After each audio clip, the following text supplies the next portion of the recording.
मोदी का अब की बार 400 पार का नारा बुरी तरह फ्लॉप हो गया। हिंदू राष्ट्रीय बनाने के ख्वाहिशमंद नरेंद्र मोदी 2/3 अक्सरियत हासिल करने में नाकाम हो गए। मुसलमान मुखालिफ बयानिए की बुनियाद पर मिलने वाले इंतहा पसंद हिंदुओं के वोट्स भी मोदी को 400 नशिस्तें ना दिला सके।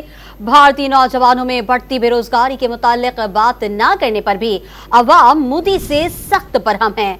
अब तक के नताइज के मुताबिक बीजेपी को बमुश्किल सादा अक्सरियत हो पाई है। बीजेपी को 294 जबकि कांग्रेस को 230 नशिस्तों पर बढ़तरी हासिल है।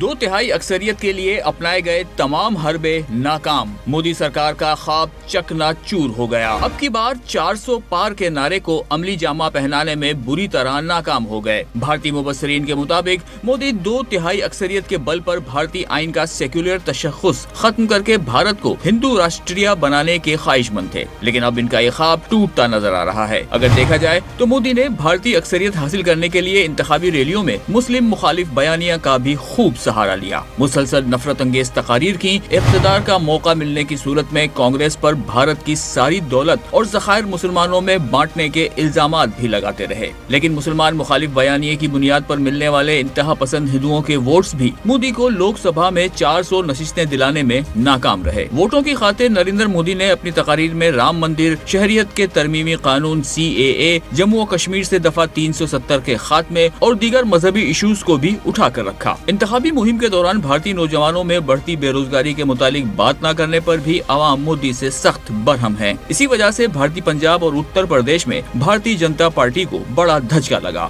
सबसे ज्यादा 80 नशिस्तों वाली रियासत राजस्थान में भी बीजेपी के हवाले से शदीद नाराजगी पाई जा रही है।